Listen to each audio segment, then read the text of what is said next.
Welcome to the Why Not podcast with me, Chrissy Hawkins. In a world where everybody asks you why, I'm here to ask why not. So sit back and relax or walk and listen and join me on this journey as we try to answer this never-ending question: what makes people say, why not?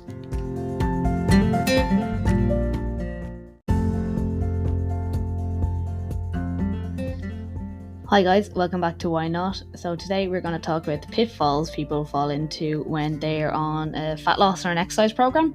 Talk a little bit about, trusting the process. I think I talked about that several times. Talking about, not comparing yourself to others and, just overall as well, being patient and the language you use. So those nice little things here to think about. If you are maybe midway through a program and starting to struggle a little bit, these are things you should reconsider. So I hope you enjoy this and love to hear back on what you think. Hi guys, welcome back to Why Not. So today's original plan for my episode was going to actually be sweating the small stuff. So like saying how we often obsess about little things when we're kind of in a fitness journey, and instead of actually just focusing on the bigger things and obsessing over getting the hardest possible workout for 45 minutes, yet not doing anything for the rest of the day, when it's only a small portion of your day. And if you got out and go for walks and stuff like that, you'd increase your results maybe, or if you focused on things like that, it could improve your results. But what happened when I started writing it down was actually that I went in a different direction with it, and I think it is pitfalls that we fall into if we're on a fat loss, weight loss kind of journey. And this is kind of coming from things I hear clients saying or things people have been saying to me in the gym, and I kind of think, okay, maybe this is something we need to look at more, because I think there's a lot of people out there who will join a fitness plan or fitness program, and even if it's not one of the ones where you're supposed to go gung-ho for several weeks and then be grand, it's people are trying to go too hard too quickly, and a lot of it is to do with having lack of patience and wanting to see the results that they think they should be having quicker, obviously. And when that's not happening, they kind of feel like they need to do more, or put more work in so they can get the results they want, when sometimes that actually has a negative effect. So that's where I'm going with it now. It's going to be pitfalls that we fall into when we initially start training. And this also goes for the January people. I think it's something that I said a lot before, but they're all probably disappearing now. So some people might be in the middle of programs, and kind of if you're on a 3-month or 6-month program, or even 2 months, I think it can be very easy a couple of weeks in to feel a little bit disheartened, because it's not as I said, it's not happening as quick as you think it should. But if you want it to be sustainable, it needs to happen this way. And I say time and time again, the amount of people who go back and do the same thing over and over again, these quick transformations, because they say it worked, but if it actually worked, you wouldn't have to do it again. So if you are trying something different and you are finding that you're getting a little bit, I suppose, impatient with it, you're gonna need to kind of calm that down and trust the process. So this is actually the first thing I want to start with, is trusting your coach, okay? Because I've heard about this happening before, I've seen it happen, and you might be doing a fat loss program or something, and you are given a certain amount of calories to have each day or have over the course of a week, and you think to yourself, but if I have less than that, I will actually get my results quicker. So I'm just going to eat less. Now, here's one thing as well. You're paying a coach for a reason. So why would you go against the advice that they're giving you, first off? Because, you went out, you hired them. So you hire them because they know more than you, and you want their guidance to help you get to a certain point. So why are you going rogue and doing your own thing because you think it's better? Like, that to me makes no sense. Like, you wouldn't go to a doctor, say, and no, actually people diagnose themselves all the time, but you know what I mean? Like, it's like, basically, you're paying for something, then doing it the way you think it is anyway, so it completely defeats the purpose of you paying for it. And the problem was, if you've been given, say, a certain amount of calories, generally broken into macros, protein, fats, carbs, it's been done for a reason in relation to your weight and your goals. And if you decide to cut that more, two things will happen, or two things can happen. One, when you have a calorie drop, say, coming, you will have to lower them so low that you will have feck all food to eat, and you're going to be so cranky and not really get the enjoyment out of your training, or not be able to push it to the max effort, because, you know, with training we are also, say, a lot of the time trying to build muscle as well as lose body fat. If you have no energy to push, you won't build as much muscle, so, you know, muscle and leanness looks better than just skinny. So, you know, you are kind of, in a sense, defeating that purpose, or making it harder for you to get that goal you want by eating so little. And our body adapts to running on less calories, so if it doesn't feel like it's getting enough, it'll stop you moving more, it'll stop you wanting to do things. So first off, you're going to move less, so that'll, you know, stop you from being able to get steps in, get all the other things we're doing around the training, and you'll feel like shit the whole time as well. So that's one thing. The second thing being as well, you will be getting less nutrients in, because the calorie cut has to come from somewhere. So either you will not be taking in enough protein in order for your body to repair and grow the muscle so you look better, or look the way you want to look, for want of a better description, or you're taking in less carbs, which means, again, your body has less fuel. It's going to have to take that fuel from either the protein source, which though can't go into building your muscle, or you're taking less fat, which can actually quite inhibit your cognitive function, which can make focusing and doing general day-to-day tasks really, really difficult. So taking these extreme ways or whatever, it doesn't come without consequences. So yes, you can use, like, increase your energy output or whatever, and that could basically make you use more energy without cutting your calories, but, like, still, just as I said, you've paid someone here.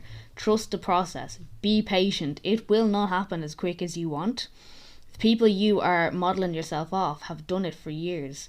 They haven't done it in a 3-month program, and you just have to be patient and let that happen. I know you might have an event or something coming up, or maybe, like, it's so hard to listen to that voice is saying, if you just do this it'll be easier, but I guarantee you, if you do it the way you've been asked or you've been shown how to do, it will make a huge difference in comparison to going off your own way. Plus, why are you wasting your money if you know better anyway? That was first one I wanted to talk about. And another one I think is the language we use a lot, and I find I hear this a lot, and I hear people, like, giving out to themselves for being so bad, or eating really bad food, or, you know, they're almost like, oh, I had a chocolate bar, I'm a terrible person. And the thing is, like, there is a time and a place for every food.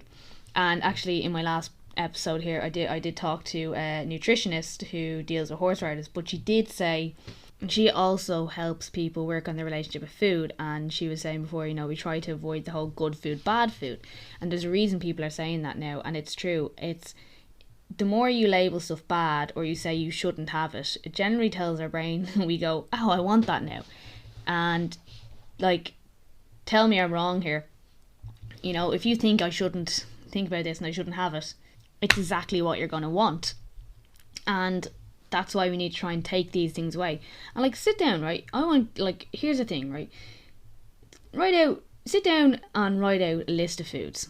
Put some in the good column and put some in a bad column. And I want you to write beside each one 3 reasons why they are good or why they are bad.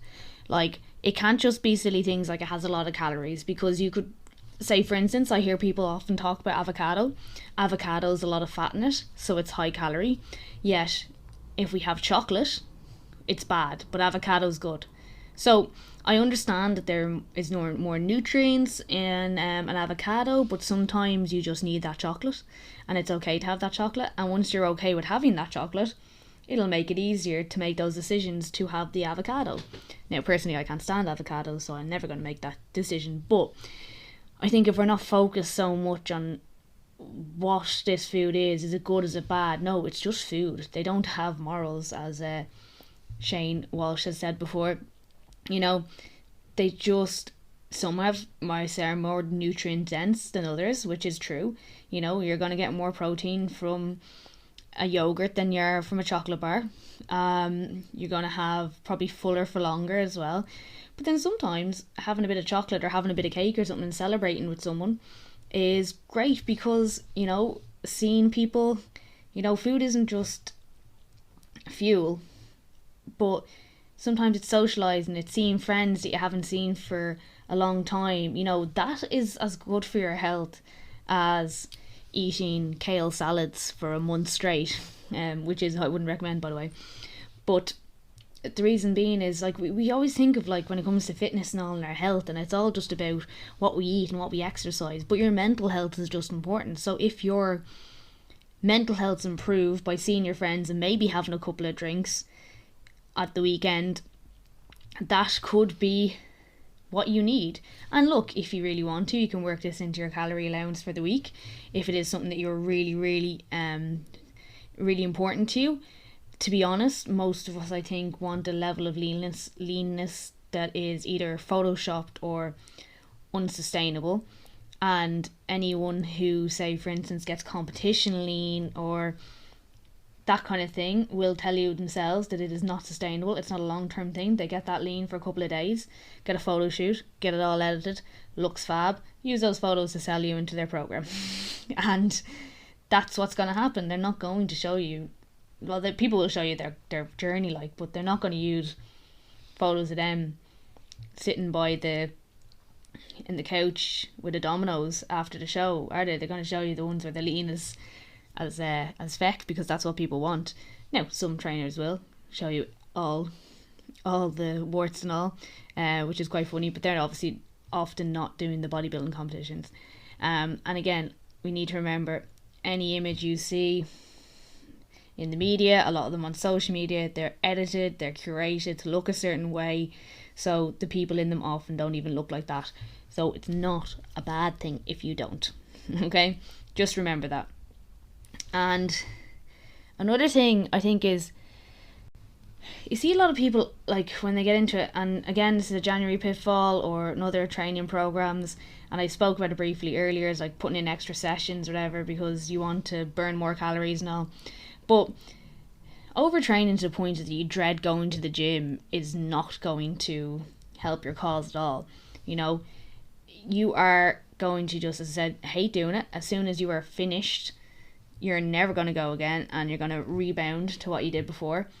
If you, like, people kind of glorify the going to the gym so often, doing double classes, and kind of compare themselves to other people, going, oh, I'm not as dedicated and all that.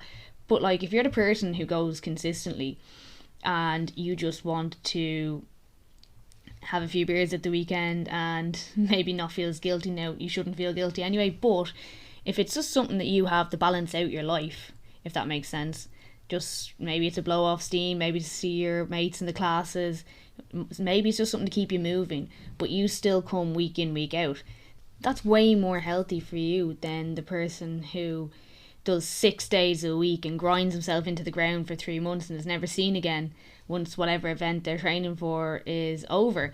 So I think we have to think about it that way. Like, there's a real problem with, obviously, people comparing each other. You see it in all walks of life, and there is a saying, you know, comparison is the thief of joy, and that is so true. Like, you're comparing yourself to what you do in comparison to what someone else is doing, and it can make you feel like you're not doing enough, which you are. You know, you're doing enough for you. Like, what they're doing maybe too much. It's not a case of you have to do this much to be perfect. I think we need to look at the language you use. I said it like around food, but as well around when we talk about us. Missing one workout doesn't make you a bad person. Going to the gym less doesn't make you a bad person. Doing something different to other people. Like some people like certain trainings, some people don't like certain ways of training. You don't have to do what they do. You know what I mean?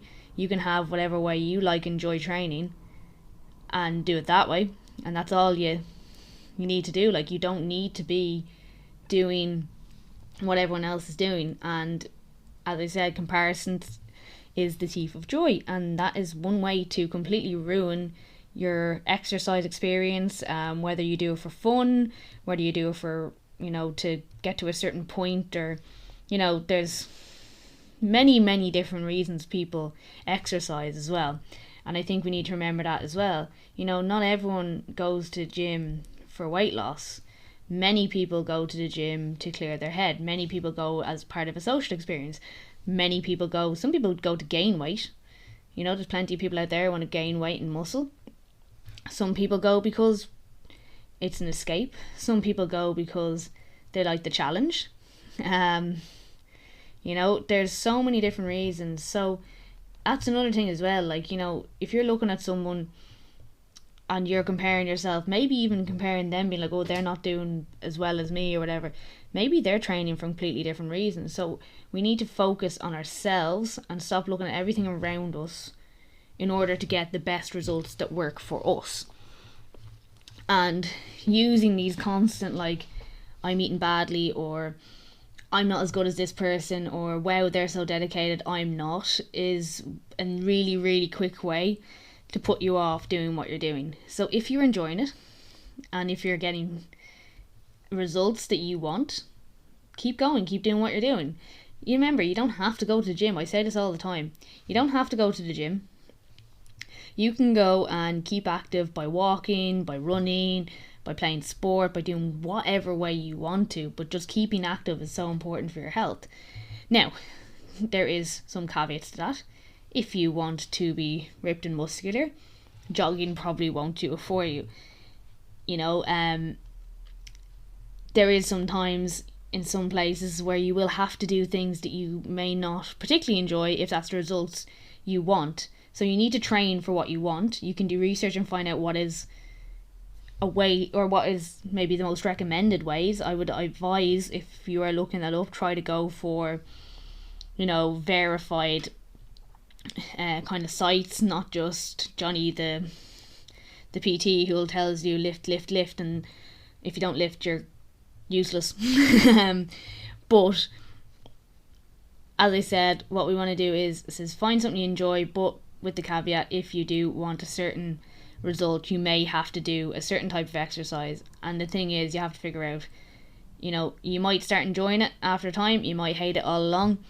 It's up to you to figure out, do you want to make that sacrifice, or do you want to just keep going the way you are and accept that you will not get the results that you were looking for from doing that type of exercise. And that's okay as well. There's nothing wrong with that. Before anyone worries that makes them a bad person, it doesn't. The last thing is as well, I did say this, touch on this a little bit. If you are training and you want a certain result, be patient, okay? Nobody that you look up to, I said this before, looks like that in 6 to 8 weeks, in 3 months. The most of the people who have a fair amount of muscle or a fair amount of strength or stamina have been training for years. And by training for years, they have built up different habits, different training. So muscle from training, eating habits from training, all these kind of things have taken years to build up. You're not going to do it overnight. You're probably not going to do it in 3 months. You're probably not going to do it in 6 months. But if you are patient and keep working with it and stick to the process, especially if you have a coach, remember, stick to the process. That's why you're paying them. You will get the results you want. But you have to be ready to put the work in. You have to be ready to build habits that are not a couple of months, 6, 8, 12 weeks long. These are habits that you're going to need to keep building on for the rest of your life. Okay? It's not that easy to...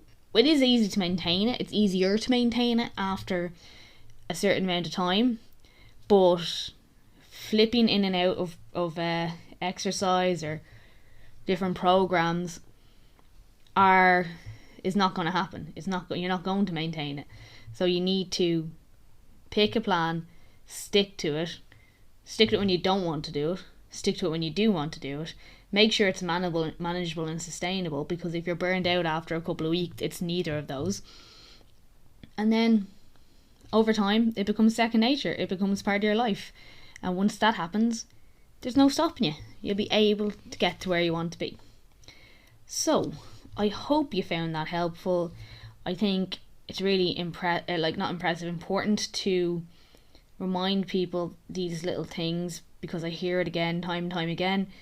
And it's nothing against anyone who says it. It's a constant learning, I think, with fitness. And it's so hard to break the old habits and the bad things we were told years ago. But once we can eventually get that into our brain, as in, I don't mean that in a rude way, but like as we can finally get it to translate like that, it'll make things a whole lot easier. And to be honest, you'll probably constantly have little battles where you want to do it a certain way, and you just have to be like, trust the process, do it the way I'm supposed to do it, keep this going. If we keep going like this, things will work out the way I want to. This is why I'm doing it. Yeah, so I hope you enjoyed that, as I said. And if you want to find me, as ever, Instagram, Chrissy H Fitness. Also, we have my horse Instagram and TikTok at @strongthesaddle_ for Instagram, and TikTok is at @strongthesaddle. And my website, if you want to find out about coaching with me, is www.chrissyhawkins.com. So I hope you enjoyed this. See you for now. I won't actually see you because this is a podcast. Yeah. I really do appreciate everybody who listens to this podcast. So if you please could help me with the algorithm and leave a review on Apple Podcasts or Spotify. And even, if you want to reach out and suggest topics for me, I'd be delighted to hear from you. Drop me a DM on Instagram or TikTok. And thanks again for listening.